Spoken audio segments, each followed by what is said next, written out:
Okay, so let's get started. A little bit about us. And you can see me here, Miranda Carter, founder, CEO of Miracaza. With me also on this call is Ann Devlin, and she's our COO, and she's the person that actually organized this event for us today. So, Ann, you can definitely unmute yourself and say Yeah. hello. Hello, everyone. My name is Anne, and like Miranda said, I'm the COO of Miracaza. Just want to say thank you to everyone for tuning in today. Okay, great. And okay, what service do we offer? Pretty much buying, selling, investing, property management here in the DC, Maryland, and Virginia area. We are Black, woman-owned, cloud-based real estate brokerage licensed in DC, Maryland, and Virginia. Quickly, a little bit about me. I'm a CPA by trade, over 20 years experience, real estate specialty throughout my career. And I just absolutely love helping folks achieve whatever their real estate goals are. Okay, now we'll just go ahead and get started with these tips for today. And I must admit, I had a hard time just trying to, of all the things I say for tips for buyers, just narrowing it down to 10, but here are the tips. The first one is get pre-approved.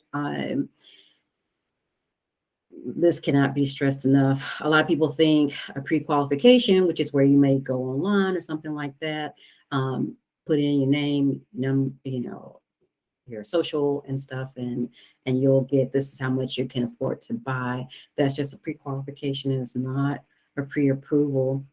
And this market, in case you guys are not aware, is a very, very, very competitive market, and you want to have, you want to be as prepared as possible to get the home that you want. And the first thing you can do is just make sure you have a pre-qualification. I'm sorry, pre-approval. Pre-approval is when you've taken it a step further and you've talked to a lender. They've not only run your credit, but they verified your income and your expenses. So then the seller knows that that piece of paper that says you're pre-approved means whatever price is there, you can actually back it up. And a lender has made sure that that is the case.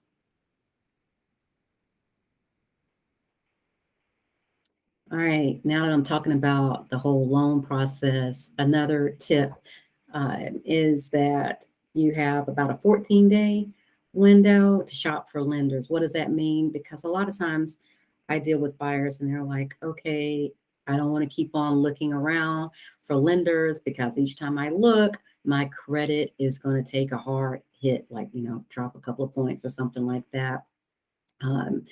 So at least want to say you do have about 14 days to shop for lenders. I mean, credit bureaus, they're savvy enough to know that perhaps you might look at more than one lender. So more than one lender may run your credit. And as long as it's within a shorter window, it's not going to be such a hard knock to your credit score if you just keep it within those about 14 days.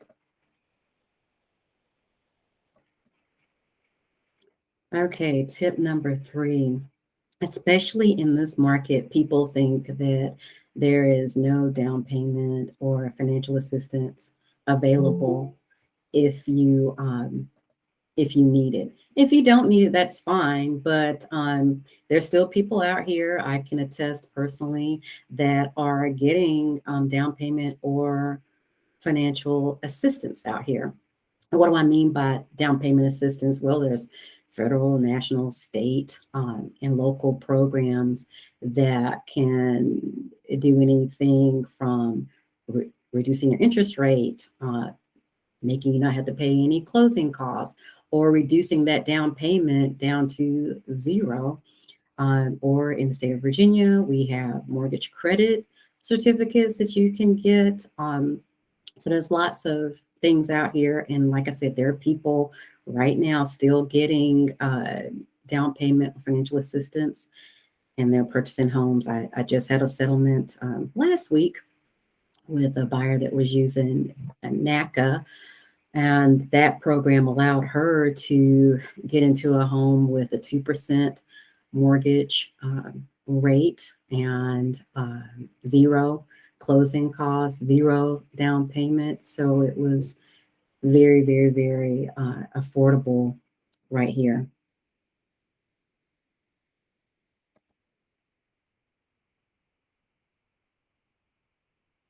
Good question, Morgan. Does your realtor primarily help you find assistance options? Yes.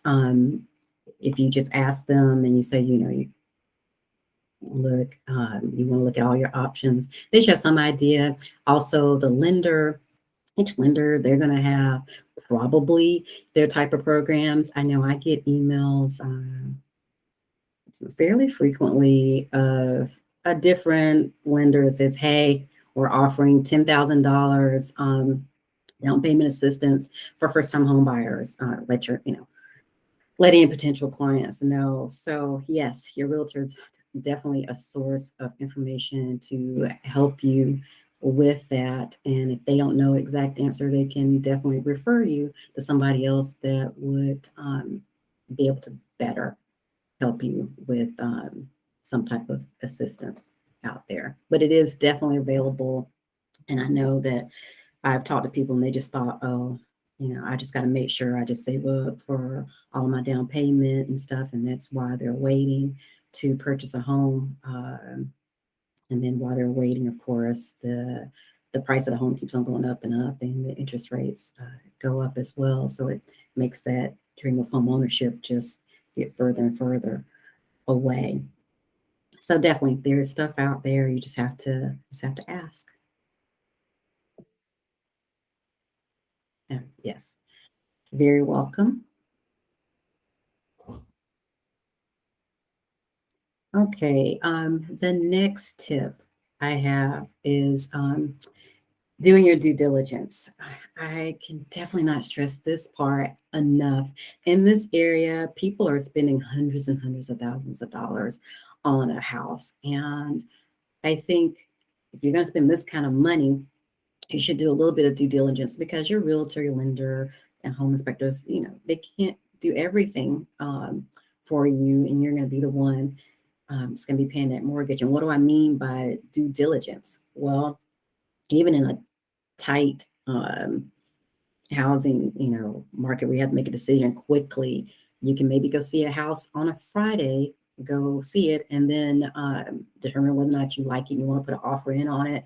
Then maybe go drive back by there Friday night and just make sure that the flavor of the community didn't change between the daytime when you saw it and later that evening. You can talk to any would-be neighbors. If you go and you visit a house, let's say, for example, and you happen to see somebody right outside walking the dog or things of that nature, you could just talk to them and just say, hey, I'm thinking about buying in this neighborhood. What do you think about living here? And I have had my clients ask this question all throughout the years, and I can tell you, I have yet to find somebody say, I don't want to tell you anything about my community. Why are you asking me any types of questions? They are more than willing to tell you some stuff. And I find that information is just, it's just invaluable. It's something that you can't Google. It's just some really good information.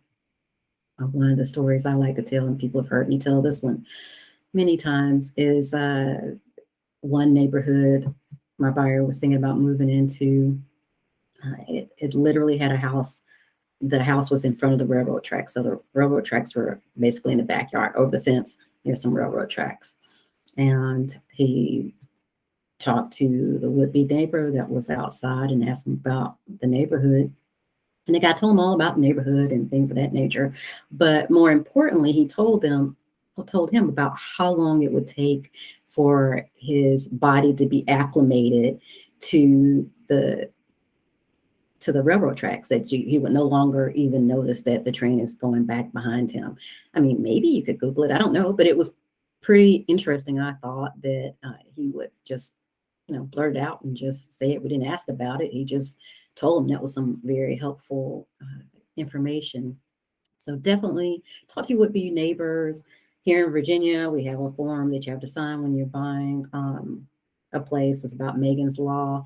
It just basically gives you the link of where to check for any type of sex offenders, things of that nature, that are in the neighborhood or somewhere around there. And then of course you can do your search for, crime, schools, things of that nature.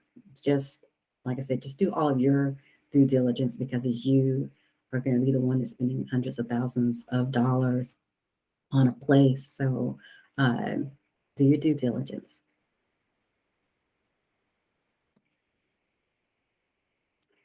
Okay, that's tip number 5 is on the home inspection. And for this tip, I am going to shake things up just a little bit. And I have here on this call, Dennis with Beltway Home Inspectors. I'm just going to ask him a couple of questions that I always hear about home inspections, and Dennis can just answer them. Dennis, are you ready? I am, yes. All right, perfect. Well, Dennis, do you want to tell the guys who you are, where you work, and anything else about you before we get started? Sure. I'm a home inspector here in Maryland, Virginia, and DC. Certified, licensed with both local states. There's no requirement in DC. I'm part of the national organizations InterNASHI and ASHI. All right, great. So now, there's a couple of questions that I always get. First, what is a home inspection? The home inspection is part of your due diligence, and it's sort of an informational gathering time. So you can learn about the house, make your decisions. It aids in negotiations. Okay. I mean, what does a home inspection actually cover? What are you going to be looking at when I have a home inspection? Okay. As a home inspector, we are human. So we're going to be just doing a visual evaluation of the exterior, the roof, electrical, plumbing, foundation, anything accessible. We try to feel, touch, and kind of evaluate. I lost it. We're there for a short period of time. We move through quickly. Oftentimes, my personal method is to kind of move through solo and do a presentation. Many homeowners or prospective homeowners and inspectors like to communicate during the whole process, a bit more of a hand-holding event. I always say, if you like that, ask your inspector, that your prospective inspector, what method they do. I always get nervous with people behind me. I'm there for the home buyer, and I really don't want to miss anything. And chatting and talking about houses is great afterwards. Okay. Then this home inspection, how much is that going to cost? How long am I going to be there? Typical, we're around 3 hours for, say, a 2,000 square foot to 3,000 square foot house. The prices in the DC metro area, I believe, are sort of on the higher end. So we start around $485, and then we go up based on the age, total square footage of the property. My time investment in an inspection is not only the time on site. So we do about 6-7 hours worth of time investment. So you're not just paying for the inspector's time on site.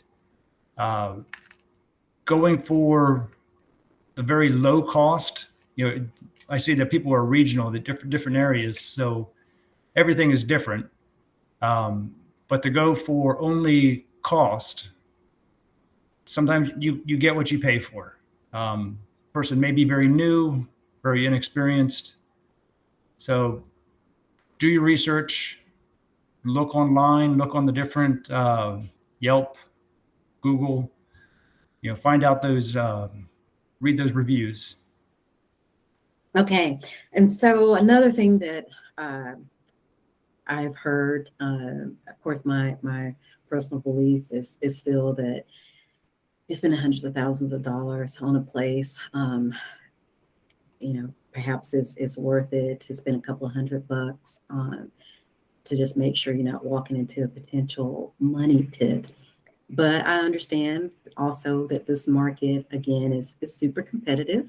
So a lot of times, if somebody's writing a contract and they're saying they want to have a home inspection, many times this offer could not get accepted. So Dennis, what else do you offer in case they can't have a full-blown home inspection, but they still want to know something before you put in that offer? Sure. Around this area, with it being so competitive, we've done quite a few what they call walk and talk consultations. They're not considered inspections by the states. There's nothing written. We spend about an hour to 2 hours, depending on how much time the seller's agent will give. And we do a quick sort of down and dirty, get to the main points, review of the house so that the prospective homeowners have an idea of what it is they're walking into. They are short, but we can gain a lot of information quickly, and it is very beneficial. And then we also, if you can't do that, then consider a post-settlement inspection for your information, rather than learning about the house as things happen. Home inspectors are unbiased. We're not emotional about your house. We're not contractors. We're not there for anything else but to give you information. So we can do kind of create a big honey-do list and help when you do get a house, or even with the walk and talk, to learn about what it is that you're offering on. Awesome. Perfect. Question we had in here was, when do these home inspections happen? Do they happen before an offer or after you've got an offer accepted on a home? The walk and talks will happen before an offer. Usually the windows are very, very tight. I've had quite a few cancel this past month because things just move quickly and an offer is taken. Home inspections are done prior to or after an offer. So the walk and talk would be before an offer. Sometimes a home inspector will kind of walk around, kind of sneak in an open house. I've been in houses where we have 2 or 3 processes going on. It gets pretty crazy and crowded. Very good. And also I'll piggyback with the answer on that. One of these inspections happened. So it was not the walk and talk that Dennis was talking about prior to your offer getting accepted. If you have a home inspection contingency, that is going to happen after your contract has been accepted. And usually within that contingency, it's listed how many days you have to actually get the inspection done and completed, and any type of findings that you can negotiate to perhaps get remediated before settlement. And the last thing I want to say about the home inspection that still falls under the whole due diligence thing is, if you somehow can't get the walk and talk before you put an offer in on a place, and you don't, for whatever reason, the home inspection is not an option, and a minimum, you can do a visual inspection of the place. Yes, you are not a professional.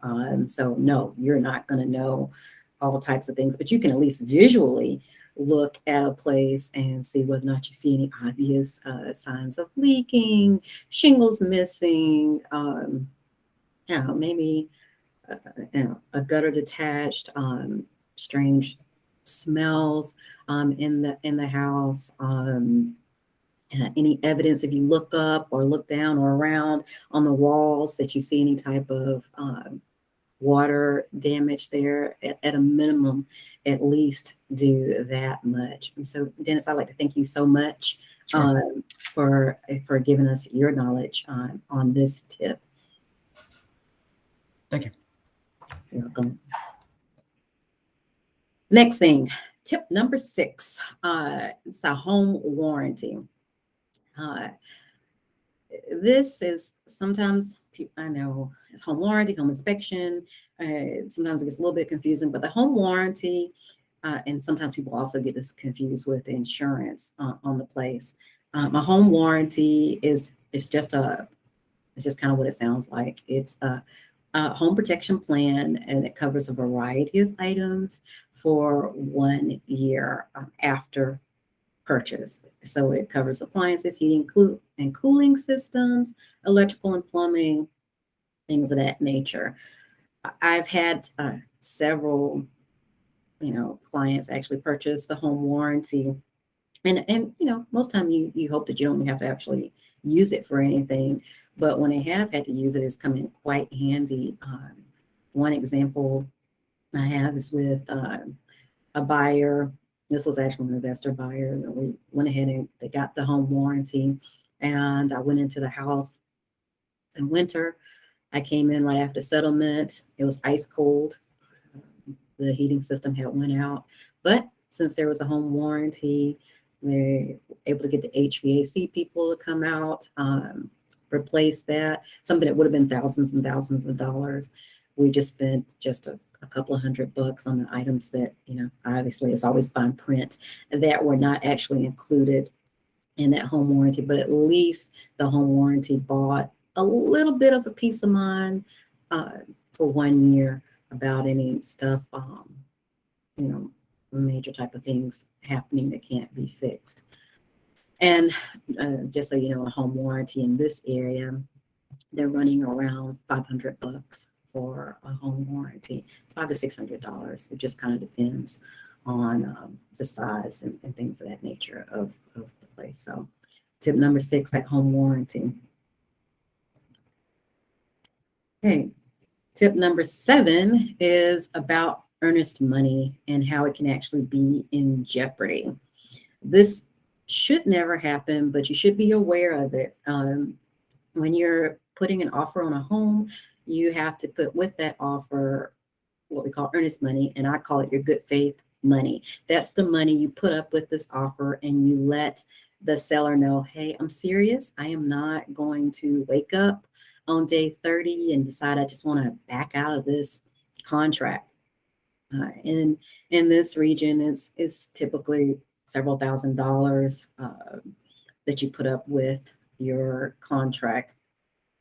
And the only way you can actually lose this earnest money is if you default on the contract. How would you default on the contract? Basically, you just don't follow through with what the contract says. For example, if you're getting financing and it says in the contract that you're supposed to apply for financing within 5 days, and you don't, and you never apply for financing, then obviously your earnest money is going to be in jeopardy because you didn't do what you were supposed to do.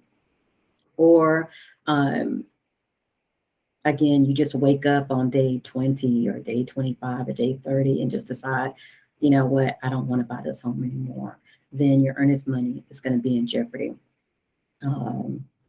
People ask, okay, what about if I have a home inspection and I have this home inspection contingency and I'm uncomfortable with the findings of this home inspection, but the seller is not going to actually fix anything. They're not going to do anything. Do I have to stay? with this contract because I'm going to lose my earnest money. No, you're not. That was a contingency. So that means you can back out and you will get your earnest money back. It's, same if you're in a homeowners association or a condo association, there's going to be a stipulation in there that you have to receive and read those association documents. You have 3 days to look at them after you receive them. You can back out of a contract for that and still get your earnest money back. So again, the only way you would lose your earnest money is if you don't actually perform. You don't show up at settlement, you're going to lose your earnest money. This is a side note, has nothing to do with earnest money jeopardy, but people do ask this anyway about what happens to this earnest money. Well, that earnest money is just a credit towards all of your costs. So say, for example, you're buying a house and your complete down payment and closing cost are, let's say for simple math, $20,000. You put $5,000 down as your earnest money. Then at settlement, you owe $15,000. So it's just a credit towards all of your costs. Okay. Tip number 8, just to let you know, these things, the lender, a realtor, a home inspection, a home inspector, a settlement agent, these are all your choice completely. You may have a realtor, and like myself, we can refer you to lots of other people that we've done business with and we know how they work. But at the end of the day, it's still your own choice. My caveat I always put for this thing, though, is just make sure if you're choosing somebody yourself that they are actually licensed to do in your state, whatever it is. Particularly, I've had it where somebody tells me they want to use their cousin that's a lawyer for their settlement, but their cousin is a lawyer that's licensed in New York. They're licensed in New York, they're not going to know the law right here. So no, you should be using somebody that's licensed in law here, or a different cousin, but they're an attorney, but their practice is in divorce law. No, again, you should get somebody that knows the law, the real estate law in the state that you're going to be purchasing in. But it's always, always, always your choice. Okay. Tip number 9, read your documents. Like I said, I know this market is super competitive and things go super, super fast. And it may seem like you don't have time to just stop and catch your breath. But I keep on going back to you spending hundreds of thousands of dollars on a place. So please make sure you read all of your documents, especially if you got a homeowner association or a condo association. Read those documents. Say, for example, you're buying into a condo community and the listing says it accepts pets. And you're like, okay, great. This is going to be no problem. I've got my 100-pound dog it says it accepts pets. That's fine. Well, you could find out if you read your condo documents that it actually says there's a pet limit. So it's usually could be a size, weight, breed type of limit. So just make sure you actually read all of your documents. If you still, do not understand the documents, ask questions. And then if you still don't understand, of course, consult an attorney to make sure you understand exactly what you're signing, what you're reading. As you don't want to, I've heard it before. Oh, I didn't really understand. And yes, just make sure you just take a minute to read it. And I know it's going fast, and it's kind of a whirlwind, but just take a minute to slow down and read those documents. Okay, tip number 10 is keep everything the same. And this I'm talking about with your finances. Once you are pre-approved, once you are under contract, do not under any circumstances make any changes to your finances until after you have the keys to a place. The lender, they're going to double check. They're going to run your credit. again, before settlement, they're going to check and still make sure you're employed at the same place. So just make sure you are not making any changes. And I even mean that, let's say you're buying a house and you're like, okay, I want to buy some furniture and I'm not really changing my finances. I'm going to go purchase this 6 months, same as cash. That's not a problem, actually. That's, it's credit. You don't know how that's going to affect your credit score or anything like that when they check it. So just wait until after settlement to do anything like that. Or let's say you're like, you know what, now that I'm looking at my credit, I think I'm going to close out some of these zero balance credit cards because they're just sitting here anyway. Don't do it because you don't know whether or not the account that you're closing out might have been the longest credit history line you had. So now you just inadvertently changed your credit score and you thought you were doing a good thing. So just leave it alone. Your lender has said that this is okay exactly how you are. And if you have any questions, of course, go back to your lender and ask them about it. But I just say the safest thing to do is just leave everything exactly the same. Don't change anything. And that's the 10 tips. So I've got one more little bonus tip, and this is just what I've been observing with COVID, and that is life post-COVID. Because here in this area, traffic patterns are a whole lot different than they were just 2 years ago.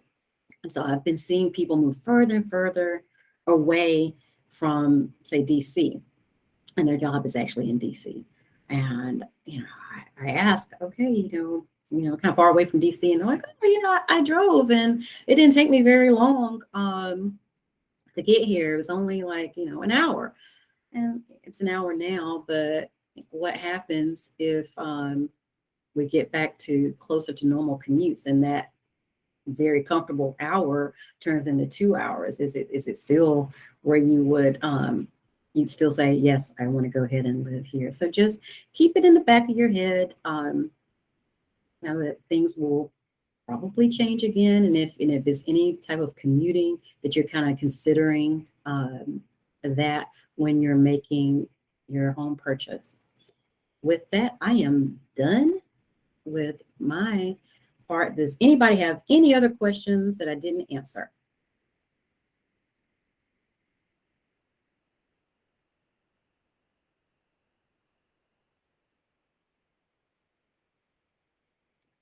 Okay, I do not see any questions going into the chat box. So I think we're good. With that being said, thank you so much for tuning in today. I really appreciate it. If you have any questions, of course, my information is right here. Thanks a lot, guys, and have a great day. We're good. Thank you.